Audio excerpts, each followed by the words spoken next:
শিশুদের রোগ প্রতিরোধ ক্ষমতা বৃদ্ধি করতে মাটিতে খেলতে দেওয়া জরুরি।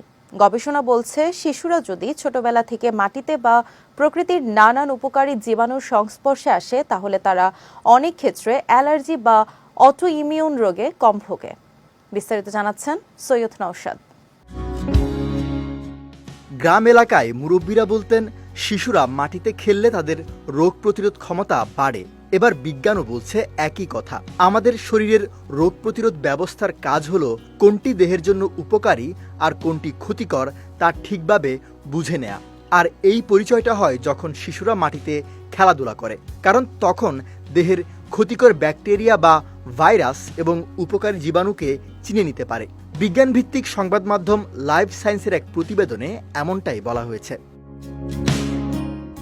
শরীরের আরেকটি গুরুত্বপূর্ণ ব্যবস্থা হলো গাট মাইক্রোবায়োম। আমাদের পেটের ভেতরে বাস করে কোটি কোটি ক্ষুদ্র জীবাণু। এগুলোর বেশিরভাগই আমাদের জন্য উপকারী। এগুলো খাবার হজম করতে, দেহে ভিটামিন তৈরিতে এবং রোগ ঠেকাতে সাহায্য করে। আর এসব ভালো জীবাণু থেকেই রোগ প্রতিরোধ ব্যবস্থার সঠিক নির্দেশনা পাওয়া যায়। শিশুর জীবনের প্রথম বছরটা এই গাট মাইক্রোবায়োম গঠনের জন্য সবচেয়ে জরুরি।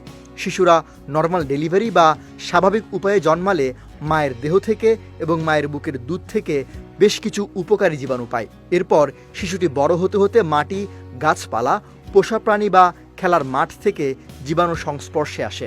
ওয়ালটন আবারও মিলিয়নিয়ার অফারে ওয়ালটন ফ্রিজ কিনে আপনিও হয়ে যেতে পারেন মিলিয়নিয়ার। এক্ষেত্রে ওল্ড ফ্রেন্ডস তথ্য অনুযায়ী ছোটবেলায় যত বেশি উপকারী জীবাণুর সংস্পর্শে আসা যাবে, ততই শরীরের প্রতিরক্ষা ব্যবস্থার জন্য ভালো।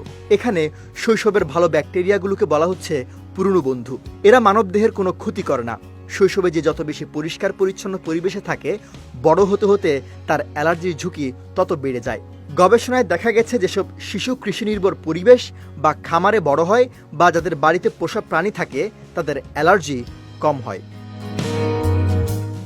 সৈয়দ নওশাদ, বিজয় টিভি নিউজ ডেস্ক।